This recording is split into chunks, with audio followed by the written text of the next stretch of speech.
The sun's coming out and we are 2 minutes early, so we're making great time, earlier for lunch. So we have got an awesome session here in the paddock. So what we've just heard back at the shed was the why they've picked a pasture-based system. What we're really looking here today is the how they're doing, pushing out those numbers, how they're running the farms. So today is awesome. We get to hear from Harry, Richard, and we get to see Matt up the front here as well. So just as we can see 2 or 3 of the farms. So I'll just pass to Harry or Richard. Matt, can you just talk us through the boundaries here? The farm's too big, Harry can't see it. Okay, yep. So what you see in front of you is the kingdom. The boundary really just follows, so that lighter green grass isn't ours, it's the neighbours, and then it heads, this farm boundary stops at the bottom of here, and then the next farm starts, and that heads along, north, and then it dog legs out to the right angles. You'll see a silage stack in the distance. That's part of the next door farm. That's sort of the end of their milking platform, and then above that is the little internal support block of that farm. And then if you look sort of almost true north, you'll see a milking shed. That's obviously for the next door farm, and then beyond that, up where the trees are on the skyline, that's the bigger farm, Wicklow Farm, 360 hectares effective. So sort of what you're looking through, where we've come through and from, there's 1.2 million solids in front of you. Awesome, thanks Matt. So Stephanie says I need to introduce myself. I'm a dairy farmer, come over from Whakatane this morning, where my partner and I contract milk, 1,200 cows, and we own a farm in Atiumuri, so we come between Rotorua and Whakatane. And we'll move on from myself. So what we're going to do today is this session's going to be a bit of a back and forth. We're going to start with a slide and then open up for questions. And we've got 4 slides where we'll talk about the farm with Richard, Harry and Matt, and lots of interactive questions along the way. And then when they finish talking about this farm system, we're going to hear from Neal, who will come up soon. And he's going to discuss some of this 10 years of dairy-based data that we've got, and a little bit around the environmental stuff and the relationships between pasture and crop eating. So, optimising pasture growth and utilisation in the King Country. Harry and Richard, do you mind talking through this slide and overview of how you're doing on these farms? Yeah, cool. I guess is this working? Okay. Look, the quick comment on fertiliser. Look, the goal there is really just to get all our farms so that we're at maintenance fertiliser requirements as soon as possible, and on most of our soil types that can happen pretty quickly. We've always been a clover-based system, so that hasn't been changed with recent reforms or restrictions around nitrogen. Sort of two rounds in the spring. I guess if it's dry enough, you're talking early August to early October, and then nothing till 3-4 weeks post decent rain event in the autumn. We won't look at putting nitrogen on here till end of the month at this stage. The no cropping model, I guess, like I said up in the other place, there was cropping here a bit when it was, because Jordyn and Artie Wallace with Deep Peat has always done a lot of cropping, and it was a good development tool, so it had its time and place. But for us down here, they're wetter soils, you've got cows walking uphill, they're not all rectangle paddocks. Crop yields just were diminishing, the crop price was going up, and we thought we've got to do something else here. And then the other really main query we had was the pasture persistence, which is nothing new to any of you guys. I mean, it's particularly on ash and peat soils, those drier, free-draining, more insect-friendly soils.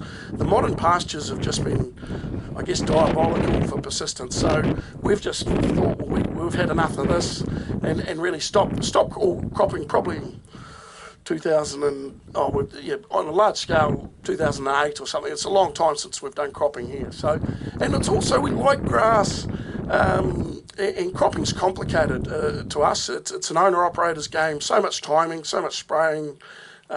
fertiliser, there's, getting the grass seed back in, it just doesn't suit the large-scale multi-unit thing. And then, I think capital expenditure around the drainage, that's probably hand over to Harry to talk a bit about, he's certainly open to investing in drainage in key areas. So. Yes, on this farm, it's really been from the slope in front of us, pretty well all the way along, right through, not quite to the road because we don't quite reach the road on this side, but all these slopes from us down towards the bottom there have been got subsurface drainage sitting in them and have been contoured, smoothed out, and where you can see where that lone tree is. That was the first bit we did about 5 years ago, and you as I said earlier today, and similarly, this gully behind this car here, that's all been, you couldn't get in a car and drive along there, which in a car I'm saying you can do it in now, doesn't even need to be a four-wheel drive vehicle. Obviously a little bit steeper over here. This was very steep, difficult, almost waste ground from where the edge of the seating is down to the drain. So that's been done. So we've added to the pasture area of the farm, and then for the flats in the distance, that's some of that, and the flats up through the other side behind the pictures looking towards that sort of sprayed blackberry area right in the distance. All those flats that are ours have got subsurface drainage sitting in them, and that's still work in progress. It was all done in 2005-06, so 20 years ago. The technique wasn't probably quite right.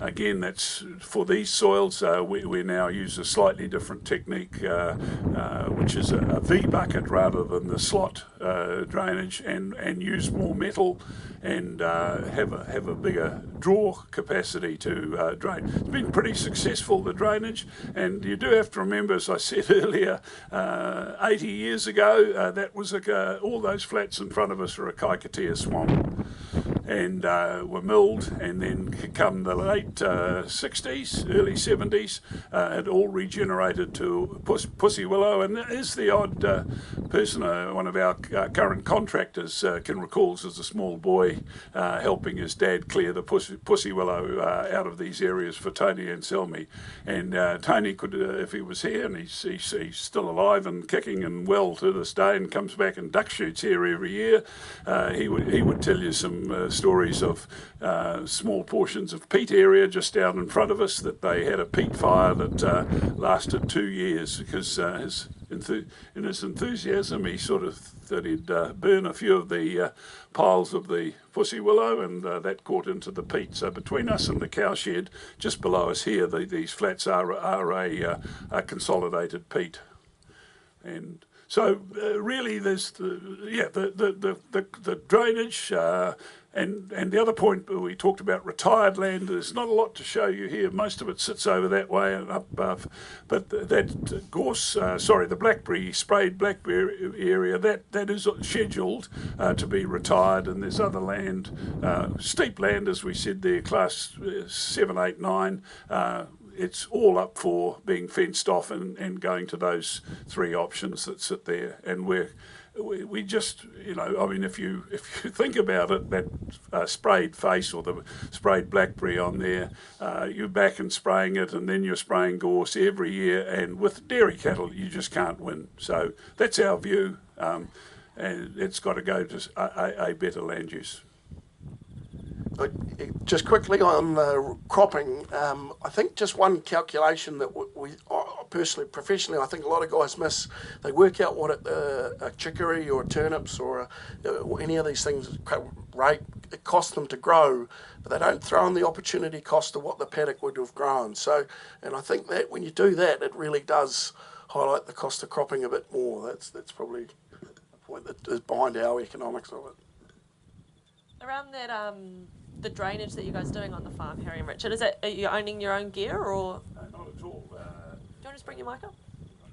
Not at all. We employ contractors, and we will staff will help them lathe and overflow. But no, it's a highly skilled job. I was just thinking before you talked that it's 3 or 4 years ago that this was done here, and I came out to inspect it one day, and I saw the digger driver, and I thought this doesn't look good. I'm clearing out before, but he knew what he was doing. And very skilled operators, and we've got probably within our system a number of individual, relatively small operators, but who are highly skillful.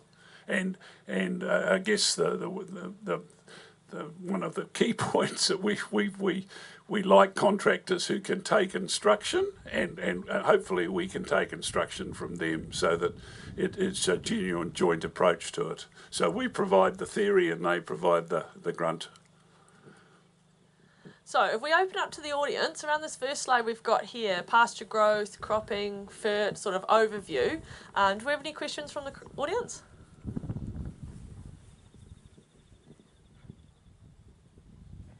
Yep. What's the retired land going into? So the question was, what is the retired land going into? So 3 options, and very unlikely to be commercial trees, because I don't know, a number of you will have experienced this. We can't harvest small plantations with any economic success. And Tony Anselmi had planted a number of plantations which we harvested here, and we were either retiring them or going back to grass. So commercial pine forest is probably out for us in the small woodlots, but it'll either be an exotic perennial, eucalypts, or native.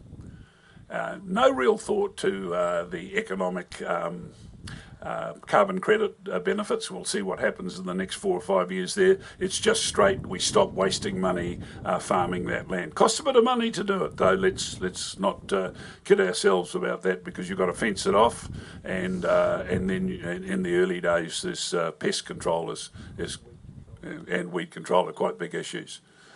But in the long run, we think that's the right thing to do, and maybe there's some interesting developments and noises coming out of Fonterra about boosting milk price for some of these things. We're not too worried with what happens there, but it may have some commercial benefit, but it's really stopping farming that difficult land. You got back to the simple choice. When we sat on this ridge, we said, can we develop it or do we retire it? Well, we made the decision to develop it. I think we got it right here. In other places, there's not far from the cowshed, there's some areas that we should have retired and haven't done so, but it's just a judgment. Awesome. Do we have time for one more question? Yep. A simple question, easy one for you guys. Sorry, I can't find it in the booklet just yet, but how do you measure your pasture growth? Because obviously it's a very key part of the operation, and just wondering, is that consistent across all the farms? We don't enforce pasture walks, but all the managers do it, because obviously we're passionate about growing pasture. It's not done with it. We use rising plate meters, or we're just eyeballing it. But it's the consistency of the same person doing the same walk all the time. For us, really, it is important. Is also our final pasture eaten or pasture harvested figure, which is worked out from our production and our supplements brought in. Do you have anything to add, Richard?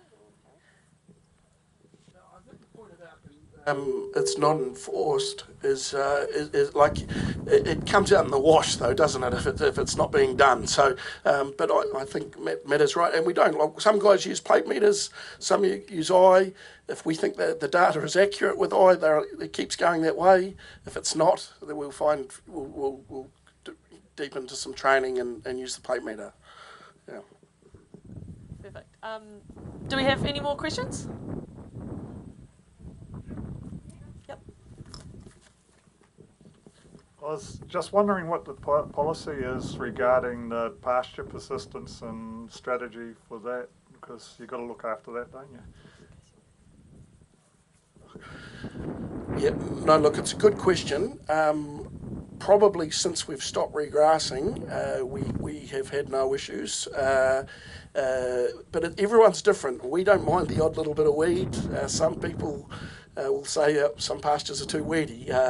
So we're not doing any winter sprays or anything like that. It's just spot spraying.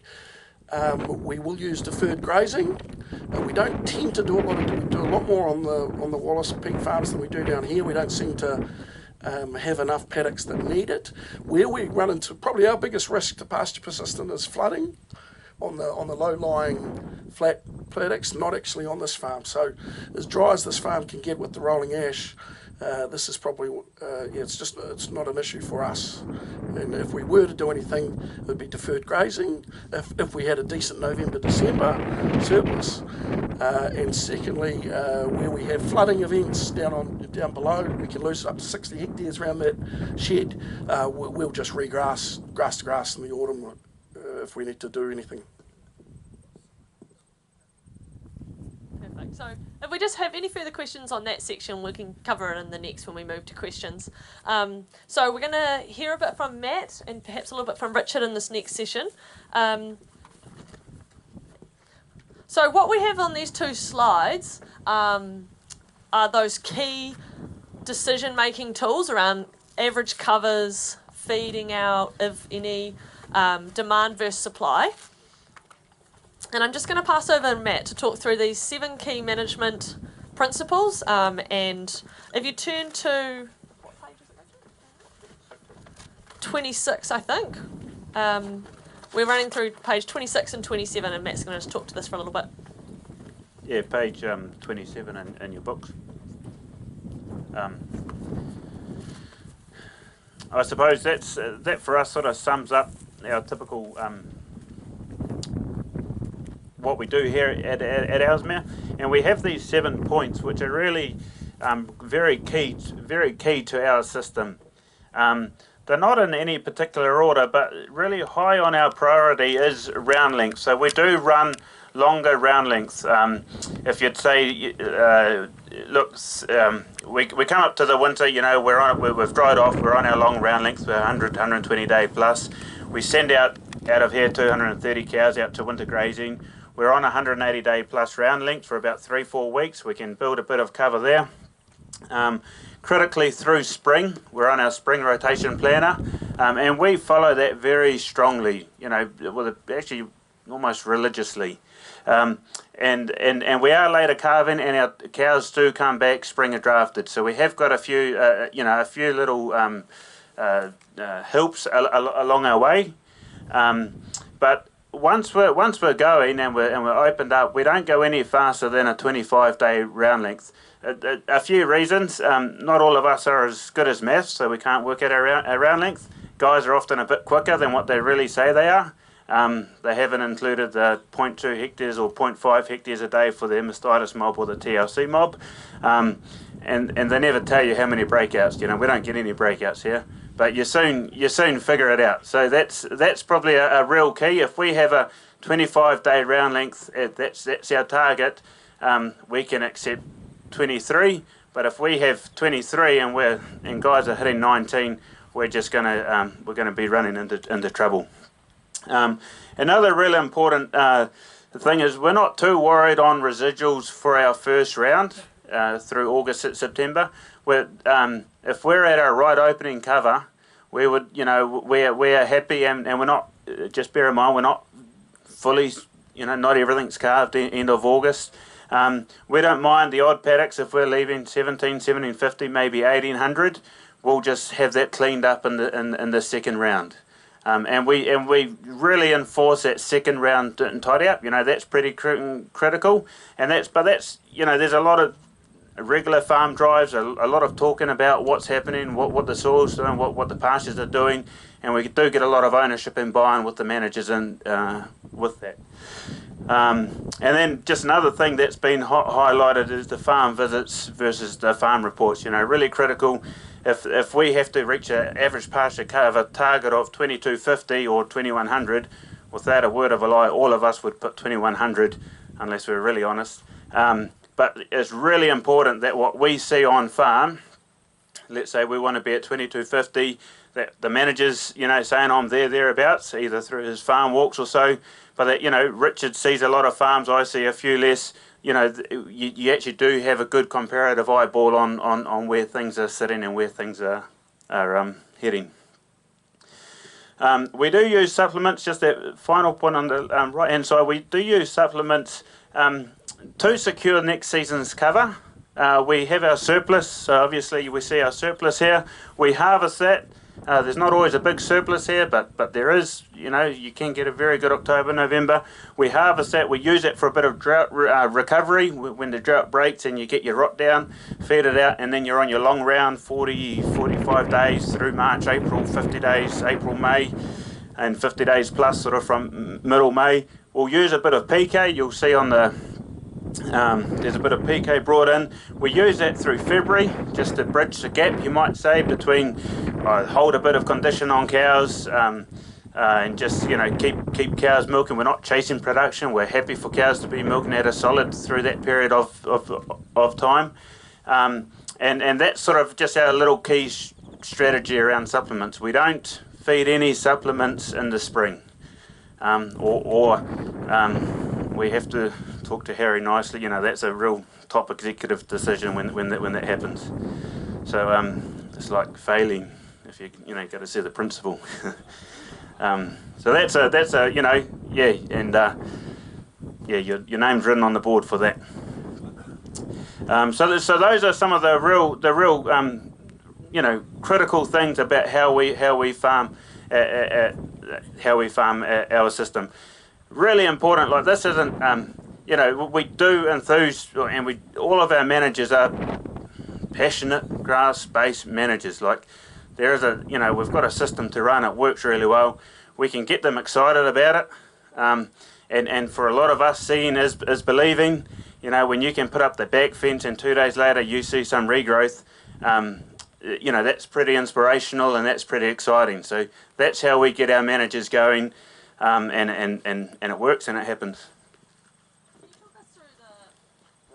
Can I just to double down on the round length thing?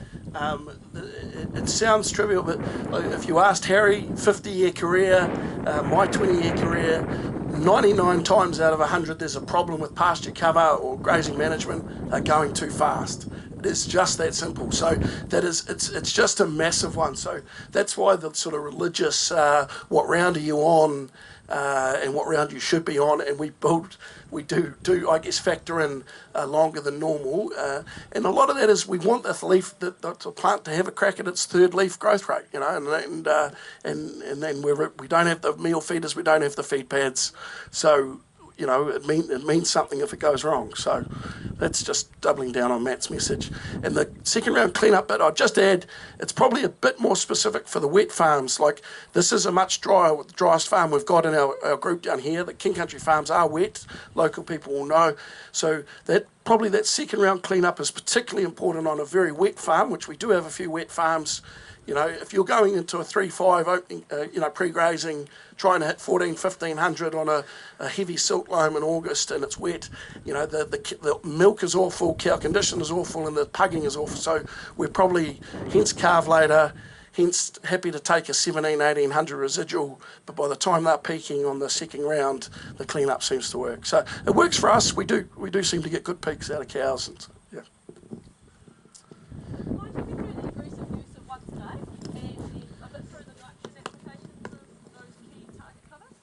Oh yeah, that's actually all pretty exciting stuff. That, you know, I'm quite excited about through our system. We actually get to use quite a lot of once a day, particularly for our 2 and 3 year olds.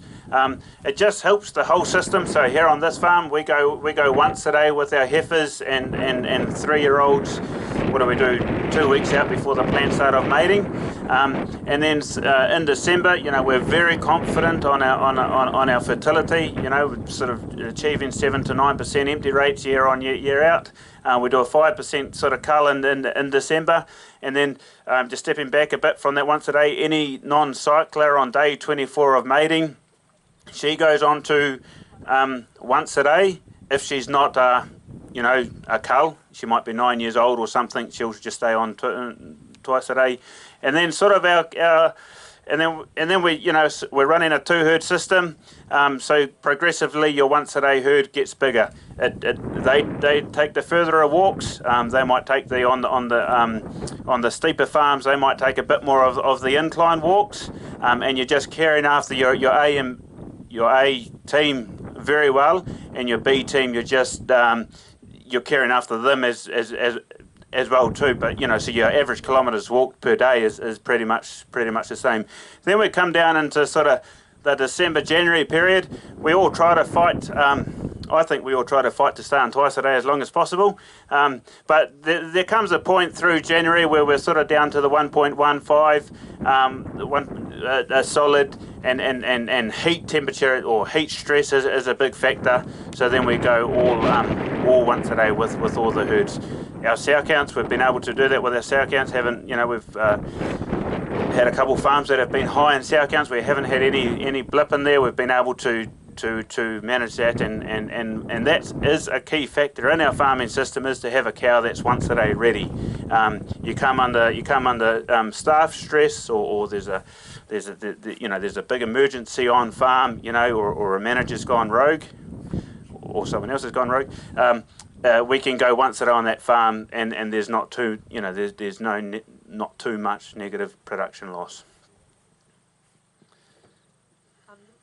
You mind talking through the strategic use of nitrogen? So the use of nitrogen's probably on the lower end for the average farm, and when you're using it at what times? Yeah, so I suppose if you understand the clover model, you actually then get limited to when you can use it. We do our first round in August, September, and that's sort of split into a third applications, and then we'll carry and we'll do a second round through October, and it's just to stimulate a bit of tillering, just to grow your feed through that period of time. From November we put in that's when we do our spring fert.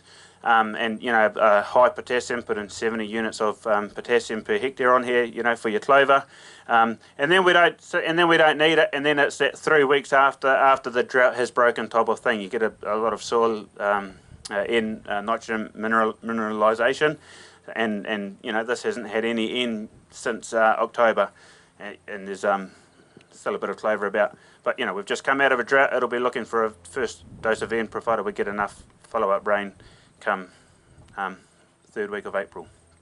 And it's just that we don't do that ourselves. We actually we contract that out. So just for a bit of efficiency purposes, we're sort of sitting there at the first applications is the 36 kgs of N to the hectare, and then our second application is the 27 to 36, just depending on where you sit on the average cover and what the season is.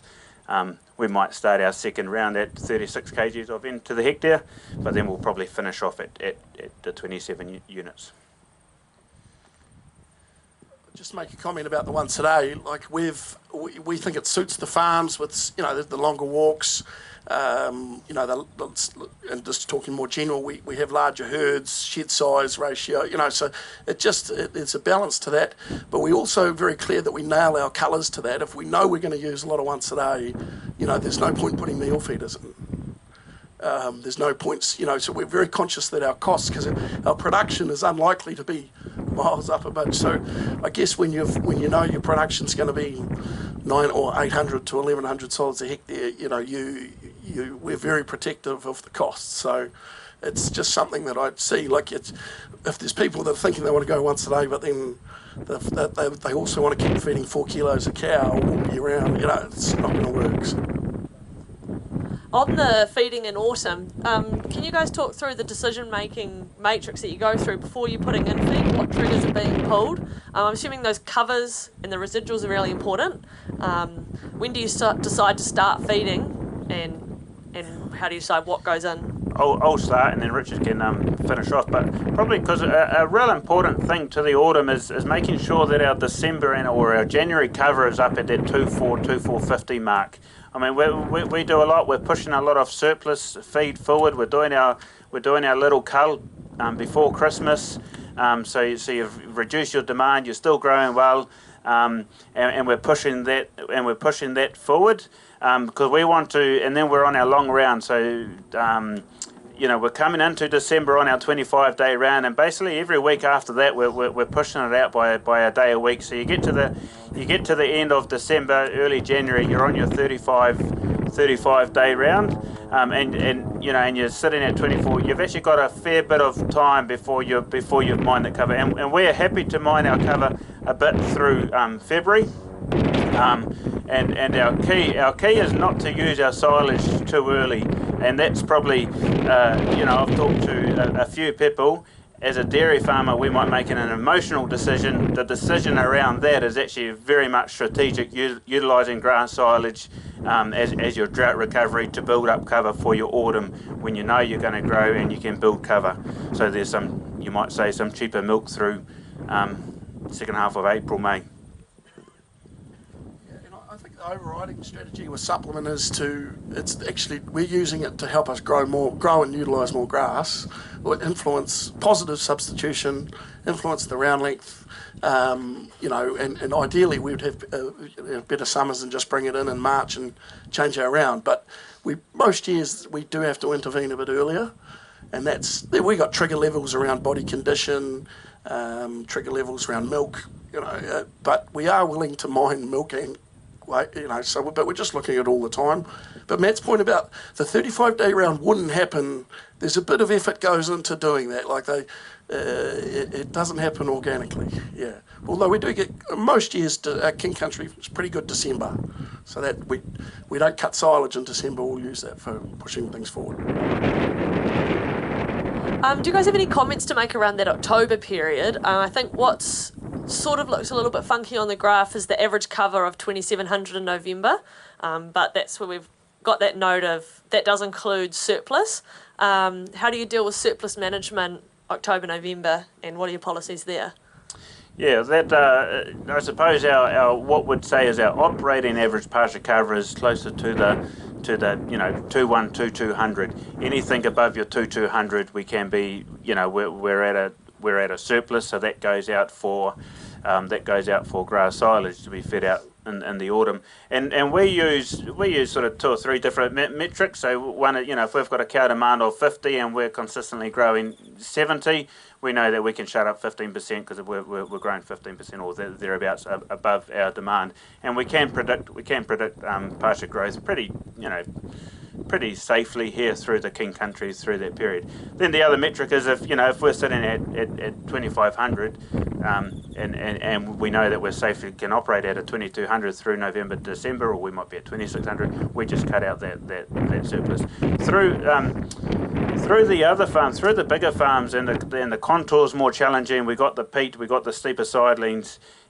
Not every paddock is marble, so you can't just take your top end of your wedge stuff out. Really important that you do have some sort of plan around.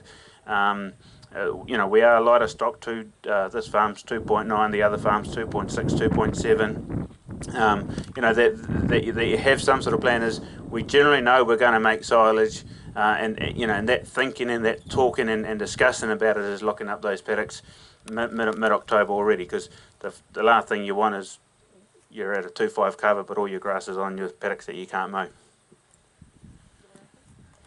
I'll just add a little comment about one thing we'd probably do a little bit differently to some local farms. When I've been to the odd discussion around King Country, is it seems a fear around losing quality on the hills, and there's a lot of our hills, are growing half of what our better paddocks are. Yet, there's a lot of people are on faster rounds on those hills to not lose quality, but we do not treat our hills any differently. If anything, they have longer and less grazings per year. So I think just sometimes the obsession with quality, which has some scientific merit, that they're actually not letting. It's just they're not growing what they think they are.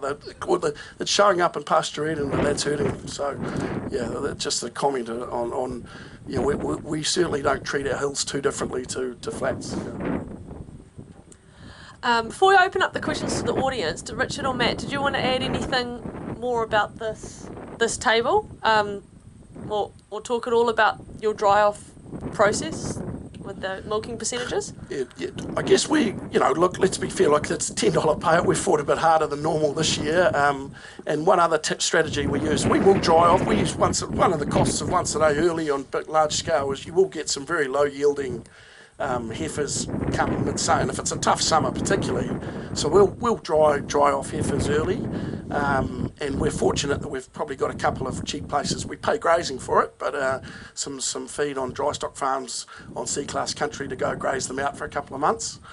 But really, we do have a January to June feed budget that we track on every farm. The guys we have a go at predicting rain. It's often doesn't work out that way, but and the guys are looking at that every couple of weeks, and it's all working backwards around a closing cover target. So yeah, it's dry off is driven by closing cover for 1st of June, which ultimately is driven by what we want for plant starter calving, which to us is our number one pasture management KPI. If we get our 2.5 for plant starter calving on a farm, life is pretty easy. Yeah. Right. Do we have any questions from the audience around these annual budgets? Yep. Is there a mic after that? Just Sorry. just a quick question on the pasture cover. So if you've got an average of 2.7 or 2.6, you're eating down to 1,600. Your cows have got to be going into 3,500 cover. Correct, and that's why, that's for the very first round. You're talking, yeah. So hence on wet soils we don't make them. They hit 18. That's but on a drier soil. We like this farm, we will get away with it a bit more, but yeah, we're not first round. We're not targeting 15, 14, 16. Where it's a high residual. Probably a rough rule of thumb. We've got 50% of free grazing is very achievable for a cow. Going beyond that gets a bit tougher. Yeah, no. So probably we don't mind a 1,700 residual on New Year's Day because. It gets dealt to. 4 out of 5 years, it's going to get a hiding in February, March. Yeah, actually, look at the next slide. My question might be relevant to the next one, but 7 to 9% consistently around empties. Question is, what number is that calculated? Is that the number of cows here on the 1st of June? And what is the normal replacement rate? No, that number's calculated on, so it doesn't include our 5% culls that we do in December. So it's the 7 to 9% empty on what's been PD, that pregnancy tested, that's done on farm. On the what's here 28th of February, we do one pregnancy test only. 5% less, or you might say 6% less than starting numbers. So 550. So what are we? 530. 535. 20%. 18 to 20. Well, if we get 22, we'll rear them. It's not sort of hard and fast. Yeah, I'd like to start off and just go back to the drainage for a minute. You've drained the swamp. You're investing capital in drainage now. Is that drainage investment now to drain the swamp, or is it to give further... We didn't do that. No, it was before. Before, I'm talking property. But you're investing now in drainage. Okay, is that investment to drain saturated soils or drain the swamp? And if it is for saturated soils, how do you see it will influence your farm system, especially in the spring, if at all? I think one of the drainage is a major area that, and look, if you'd talked to me 20 years ago, I'd have a different view. So I give myself some credit for learning as I've got older. But and we've in one way we've looked outwards on these farms. But if we go back to the drainage from the swamp was to take it from nothing, and that was open drain systems. That was done under the Anselmi era and ownership and some very skilled contractors. when I turned up, I could never get Tony Anselmi. He was a great guy to deal with, but he would not entertain subsurface drainage. Thought it was a bit of a bogus thing thought up by techno agri people. But an open drain was real. You could see it, and the water flowed down it, and you can see this. But the swamp. There's two parts to draining the swamp. One was removing the bulk of the water, which is the open drain system, and the second thing is getting a bit more refined and, if you like, at right angles to those open drains is subsurface drains with no overflow. Has that answered your question? And we're looking to get, and we've got a little trial block of 3 or 4 hectares out of the back that Matt will do. From June to November, you could not drive a vehicle over it. We drained that 4 years ago now, and you can drive a car over it pretty much all the year. Certainly it gets a bit wet in the winter, but the pasture production on there, the standard rule of thumb from draining a heavy silt loam soil in this neck of the woods or Manawatu or wherever is about 30%. Well, we're pretty confident the drainage we're doing in some of these areas, and it's not off a very high base, so it's easy. Sounds dramatic. We grow 50% more feed comfortably. So the primary aim is to give you 2 things. One is to grow more feed, and secondly to make the paddock, as Richard says, so you can actually get in there and harvest it most of the years, and the cows are not making hell of a mess. Some very wet ground still in the top end of the valley, and we've the neighbouring farm, we've looked at it many times. It's got lots of open drains, used to be owned by a contractor, and his family still own it. There is no subsurface drainage in that farm, and I think it shows.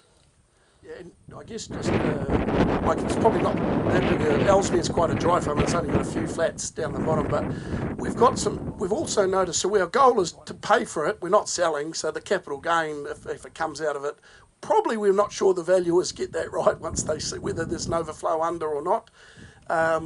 But it's got to be paid for through extra pasture harvested. So we won't. I don't know if we'll farm too many more cows or anything like that, Kevin. So I don't think we'll change our system, but we're hoping to harvest a bit more feed, and I think the cows are good enough to do that. And then the only other point is we actually get caught out. That's one of our challenges is maintenance. We've spent a lot of money on drainage in 2005 and overflowing, and as Harry said, the technique was a bit flawed, not enough metal. Sure enough, you think, oh, that paddock's not, what's happening there? It's a flat paddock that used to be good 10 years ago, but the outlets haven't been unblocked. That's a challenge we face that a smaller owner-operator can be all over on. So we've been a bit guilty of not maintaining some of the work we did 20 years ago, but it's just round 2 now. Some of it's pretty raw. It's immature farm, as Harry said, some of it. Very recent soils down through the valley we're looking at. So, in geological terms, 80 years ago, 85 years ago, that was a Kotare forest, and then still, as soon as that was cut down, reverted. So it's only really started to be developed in the 1970s. So and geologically, it's quite a short time. Awesome. One day it's going to look like Morrinsville. This will be the golden triangle before you know it. You heard here first. So we'll any further questions we can ask after Mark's session as well. But I'll just get Richard and Matt to talk about the repro on the farm before we hear a little, and we'll take a few more questions then, and then we'll hear from Mark around the environmental side. Right, so that's we run a real just for set a bit of background, real basic approach to farming. We do 4 weeks AB. We run 6 weeks with the bulls. We don't do any pre-mating heats. Guys can if they want. We don't enforce any of that. We track our empty rate data, as I've said before, and so we just have a 10-week calving. What are our values? What are our KPIs? Good heat detection. What do we use for that? We use the CRV scratchies. That's and tail paint after that.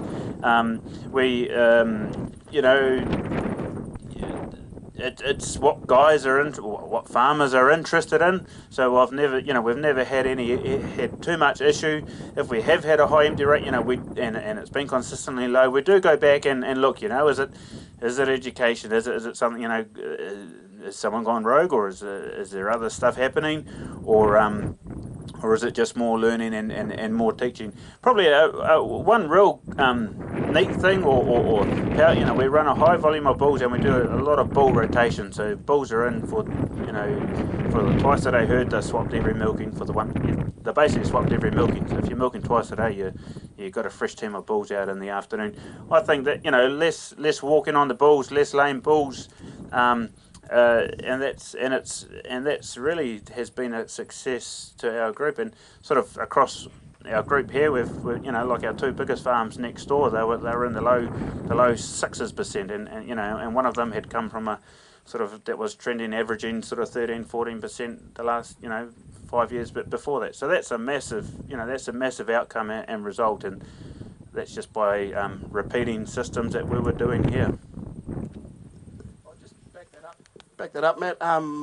Like things like the pre-mating heat and stuff, like again, not discouraging that, but probably in our world, salary-based system, larger scale, you just think, I think how many times do guys run their race before the game day? So that's why we sort of don't put too much pressure on that.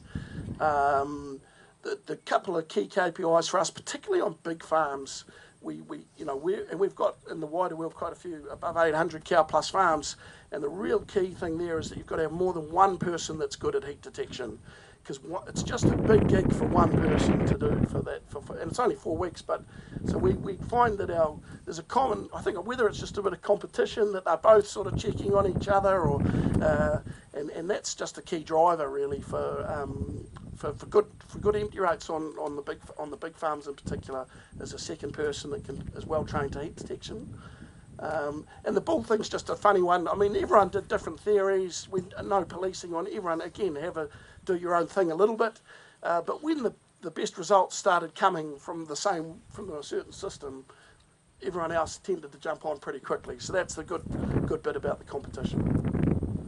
Cool. We've got time for one question on the repro. Do we have any more? Also, you've got to say once a day helps, obviously. The young cows, we consistently get a very good empty rate in the young cows on once a day, and they are high value cows. If you put just selling 2, 3, or rising 3, rising 4, so then we put a bit of a focus on that. The question was, are colostrum cows on once a day straight away? Yes. For how long? Just 4 days, or? 8 milkings. Yeah, thank you. 4 days. Okay, we've got time for one more quick question, if anyone has a burning one. Yep, do we have a mic out the back? And also, while the mic's heading out, there's a bunch of chairs down here if anyone's sick of standing at the back. There will be no biting. You'll be super safe down the front here. Okay. Hi, the empty rate's awesome. I just wondered how your calving pattern and like your 6 week and calf rate, because that comes into it as well. Yeah, no, 100% it does. We never do a 6 week pre-test, so ultimately we just back a 10-week mating spread that's going to deliver a good calving spread. So we're a little bit reactive to that space. I can rely on dates, but never seem to have a problem. Would be a comment. Yeah, it's just I know it's an important number, but with a 10-week mating period, we just think we've got the 6 week covered. Anything further to add, Matt? Or?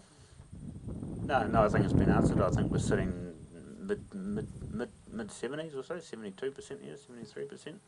Yep, about that. Awesome. Cool. So that concludes for now the session with our farmers, our host farmers. I think key messages being that those round lengths really drives the covers, which drives how much you're feeding and how you're setting up throughout the season.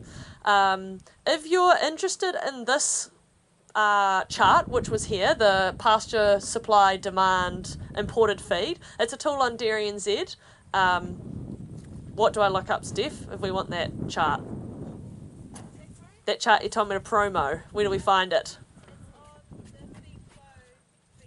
So feed flow budget, and you can make a chart of your own when you head home. Okay, so Mark. Mark Neal is a scientist. He's got a bio in the handout. Many of you have probably heard him talk before. He's going to be talking to us today about the drivers of profit and the key relationships that has with pasture and crop.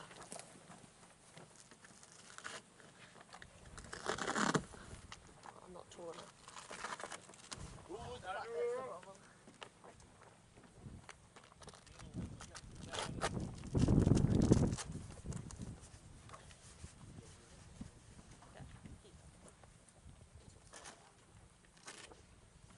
All right, check 1, 2. Yep. Hey everyone. Yeah, for those, just a hands up. Who's been to a pasture summit before?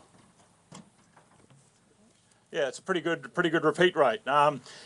Great events. Yeah, some of my favourite days out in the field for the year.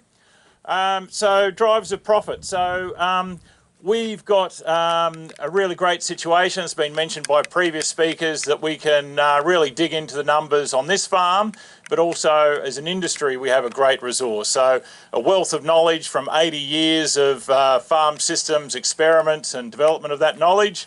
Kevin McDonald up the front here has been involved in most of that. We've also, dairy base, so our database that DairyNZ holds of physical and financial data, free to use now, so there's really not much of an excuse not to get into it.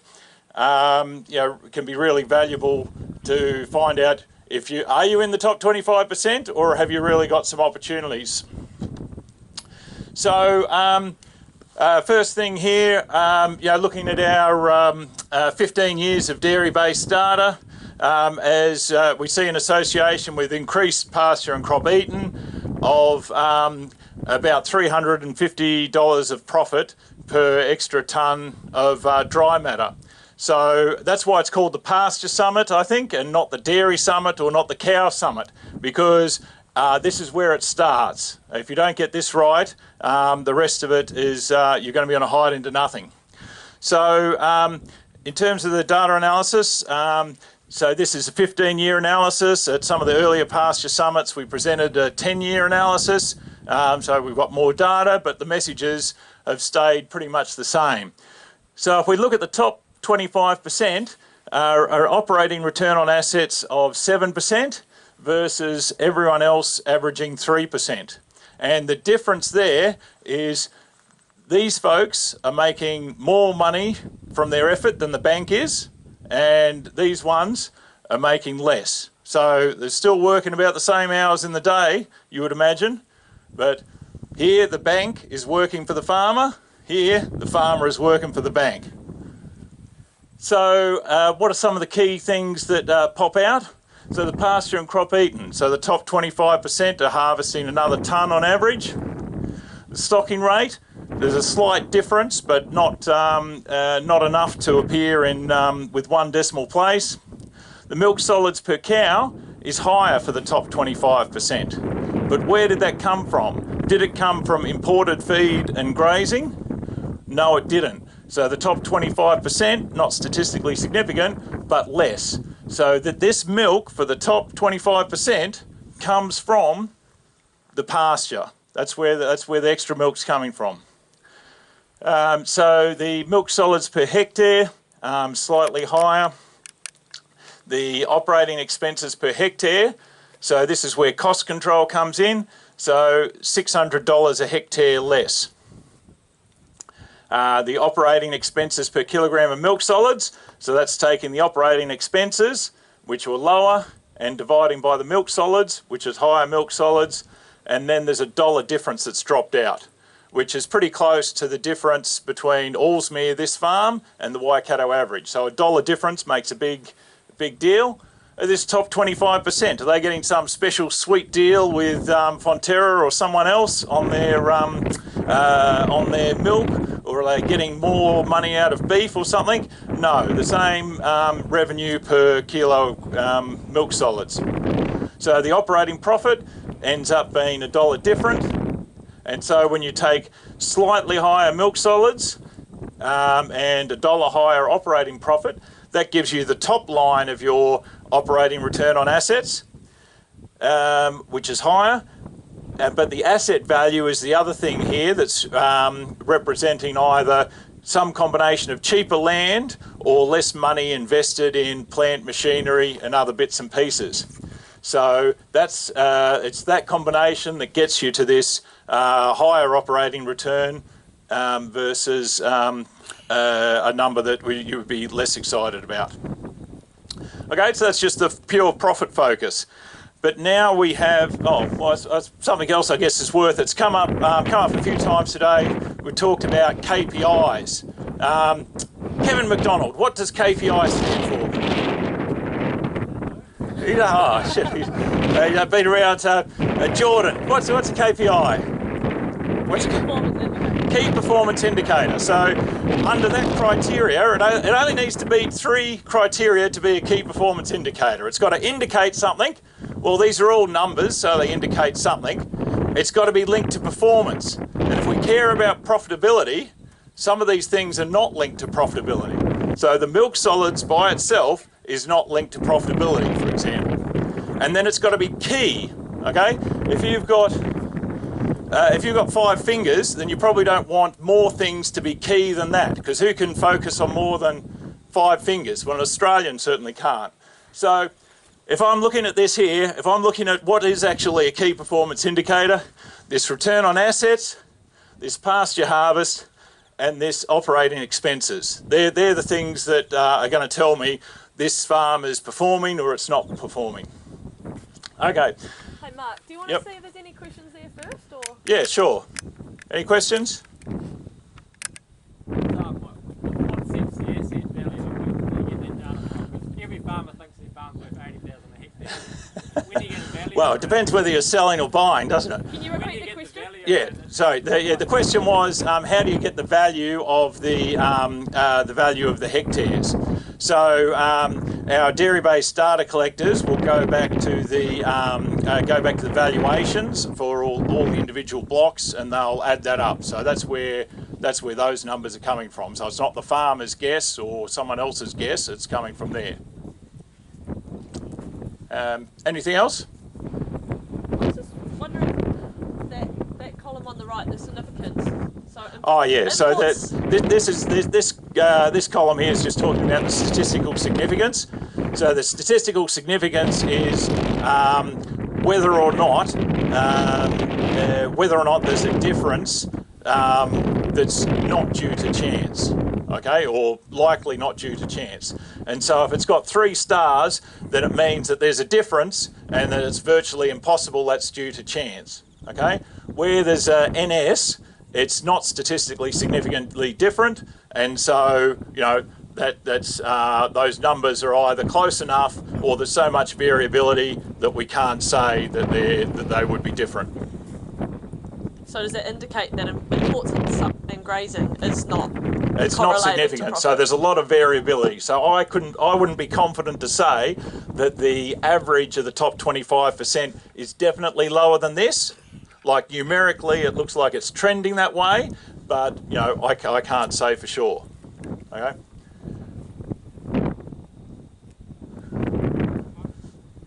Yeah, Olin. That 350 hectare profit's going to be higher now on your tender. Like what's that? Sorry. Yeah, it's $350 a hectare profit. Yeah. The extra ton, that's going to be higher now with $8, or what's that? What's that based on? So this is based on inflation adjusted for the last 15 years.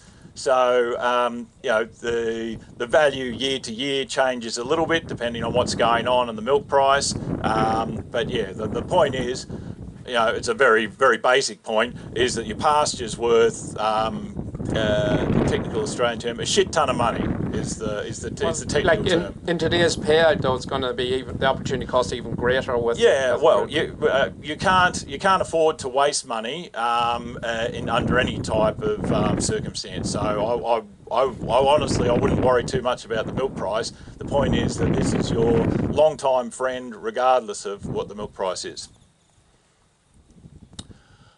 Okay, just in time we'll move on, but feel free to bring me back. So that's all, purely looking at it from a profit perspective, but we know, we have to also think about our footprint, and so there's some different aspects to our footprint. So greenhouse gases, for example, so absolute or total greenhouse gas emissions, which is, the total amount off a hectare, for example. And Fonterra is putting more emphasis on emissions intensity, which is, the greenhouse gases per unit of kilogram of milk solids. So the absolute is still going to be important from a New Zealand national perspective. Because the government, their goal is to reduce that at a national level. But from a international customer perspective, it's when Fonterra's out in the market, or whoever's out in the market selling milk, one of the criteria that people are looking for is a low footprint milk. So that's where the intensity becomes important. So we did some work with Fonterra. So Fonterra's obviously got lots of information from farms on what's happening on farms, and has worked with ag research on the life cycle emissions from farms, and to get those estimates pulled together. But in DairyNZ, we've got dairy-based, so we understand what's happening with the profitability and the interactions with the farm system. So we did some joint work with Fonterra.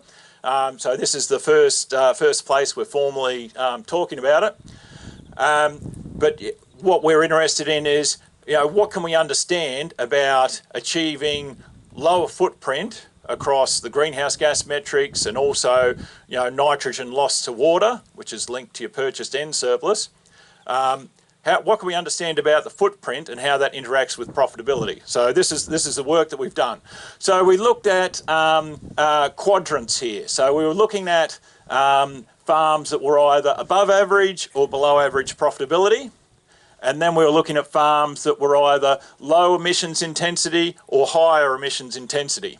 So for the sake of what I presented here, quadrant 3 and 4, the low profit ones, we'll leave those to the side. But just focus on quadrant 1 and 2. So that's high profit, but quadrant 1 has lower emissions intensity than quadrant 2.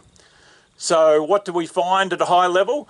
That for these higher profit farms, the ones that had so number one, the ones that had lower emissions intensity, which is good, also had lower absolute emissions, so that's total emissions, and they also had a lower purchased end surplus.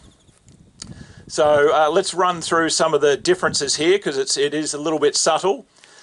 Total feed eaten. So quadrant 1, 15.8 tonne versus 16.3. So quadrant 2, they ate more total feed.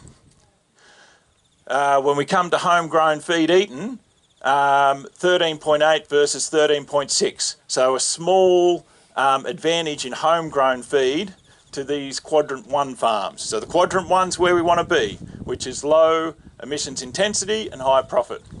Stocking rate, just a touch lower in the quadrant 1.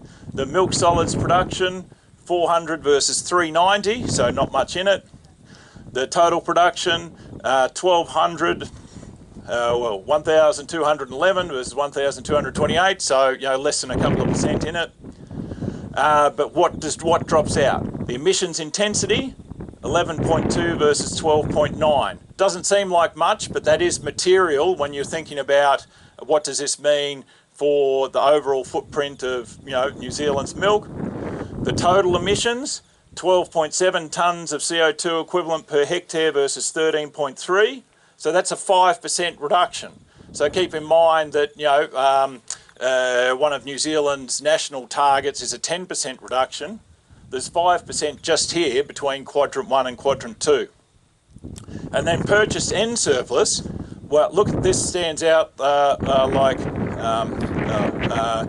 for a different audience, I'd say something else. But anyway, stands out like nobody's business. 75 purchase end surplus versus 125. So that's correlated to end loss to water and correlated to improved environmental outcomes in the water quality space.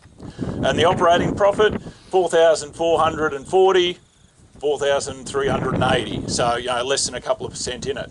So in terms of a direction of, or an interesting direction of travel, what do we learn about how we can have more farms in this space, so still churning out heaps of profit, but also making ground on environmental targets.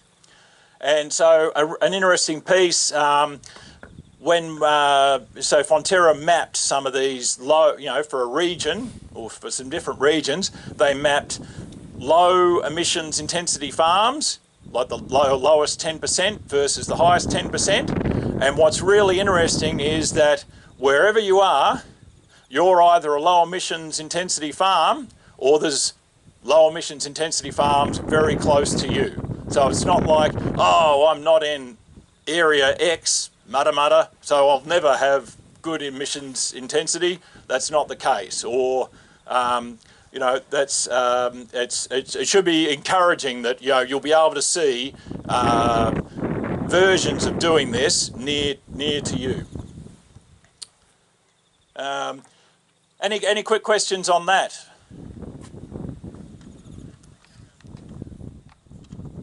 We've got a question here.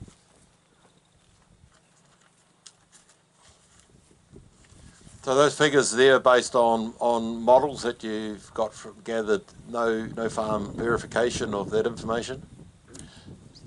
So the information, so the model of emissions is a life cycle analysis model that ag research has pulled together. So Fonterra uses that. The data that goes in is collected by Fonterra. So they've been improving their quality control over time. But yeah, it's a modelled number, not a measured number. So we all know what models are, always wrong. But sometimes useful. Use the whole phrase. All models are wrong, some are useful. So the nitrogen surplus, I'll just pull you up on that one, because that is only of the purchased nitrogen, artificial nitrogen going on to the property. Yep. No consideration, and we've just had realised that this farm here is very much focused on growing its own nitrogen or letting the clover fix its own nitrogen. Yep. So the actual intensity or the amount of nitrogen dropping out of the system could be, well, there's a huge margin of error in those assumptions of those nitrogen figures. So the purchased end surplus we use because it's easy to calculate. If you want a better modelled number, then you're then you're going to have to run overseer, which is going to take a lot more time and effort, and there's going to be pros and cons with that. If you want to know what the real number is, you're left with measuring stuff, and that is super expensive. And not very overseer, scalable. we know, is 50% out at times as well. Like I said, all models are wrong, some are useful. Yep. In the essence of time, because we're standing in between, Mark's standing in between everyone and lunch, do you want to hold questions there and just finish off that last part? Rightio. So the other thing we can do with the time series of data is we can go and look at how pasture and crop eaten has changed over time. Now, what's the first? Well, what's the key message? Okay, we know this is super important. We know in New Zealand we're quite high relative to other countries, whether it be Ireland, Australia, South Africa. But what we see through this graph is a blue line, and that blue line ideally would be flat or pointing upwards. But what it's actually doing is slightly trending negative. So what that looks like is minus 1.3 tonnes in a decade, okay, which is substantial and concerning. Now, we have reduced nitrogen fertiliser use by about 20 kilos on average in this data set. So if you use a response rate of 10, you could say, okay, so 1.3 tonnes per decade, 0.2 of a tonne would have been due to reduced nitrogen use. So, but there's still a tonne or more potentially of negative trend here. So this is problematic. We've looked at the data. It's something that we're seeing not just across the average, but also across like the the top 10% of the distribution is still declining as well. So it's not like there's a whole group of top performers that are doing really well, and it's just a bunch of slackers that are pulling the team down. There is really there's something sitting behind this. So I just thought it was worth just mentioning that not to keep you awake at night. It's the job of people like me to be kept awake at night thinking about what are we going to do about this. So just in terms of some of the forage work DairyNZ's invested in previously and continued to invest in, so like the forage value index, so Richard made some good points around troubles that they've had with persistency of pasture, particularly in cropping regimes. Anytime you're turning over the soil, you're going to create a difficult place to have good establishment, whether it's due to ingress of weeds, pests, etc. The research, some of the research so far shows that the newer species, newer cultivars are not necessarily any worse than previously, but we have done a forage value index validation trial over 4 or 5 years, and while we see in plots these newer species are performing well, we're not seeing that scale out to the farm level. So we're investing in a next piece of work to really dig into that and find out what's going on between what should be happening in terms of benefit and why are we not seeing that scale to the paddock. There's a pasture accelerator project. Ag Research is doing a lot of the work, but DairyNZ's one of the co-investors in that, which is, okay, so we're seeing genomics is providing valuable gains in cows, but how are we going to do that for pastures? So there's a project to work there. And then another project we hope to be able to announce in the near future is really looking at the climate adaptation piece. So what is the climate going to look like in the future? What are the different forages that we can look at? How do we make that into a profitable farm system? And how do we get that out and tested by farmers? So yeah, we'll let you know more about that when it's available. But in the short term, what can you do? We've heard mention of the pasture potential tool. That gives you some idea of what you should be aiming for in your area. And you can compare that with your back calculation of pasture eaten. Yeah, they're just always keep in mind that pasture is going to be critical. Do what's inside your control, and keep an eye on what's happening in this space, because we're trying to work on this problem, which is a big hairy problem. Thank you. So, round of applause for Mark. Thank you. Thanks for sharing some of the stuff that's going on with our levy at DairyNZ. It's awesome to hear the science and the modelling and work that's being done. I just want to say a big thank you to Mark, a big thank you to Richard, Matt and Harry. I think Olin's going to second that sentiment. But I thought today's session was awesome. Really, it comes down to those key, simple KPIs that the round length covers, and that drives so many other decisions and outputs on farm around the repro and the other profit factors that we saw back in the shed. So thanks so much for coming. I'm just going to pass over to Olin, who's going to summarise up the session and explain how we get back down the hill. Thanks, Jordyn. I'll try not to be too long, because I know I'm getting hungry. You can sort of smell the wind's blowing the food up. So yeah, just recap back to the very start. Robbie had a very thought-provoking opening address. Just setting yourself the challenge to at least measure your pasture harvested. If you're not measuring it, you can't manage it. And I think that theme is running through even when we add another dynamic of emissions into it. You can just see that homegrown pasture one is setting a trend there.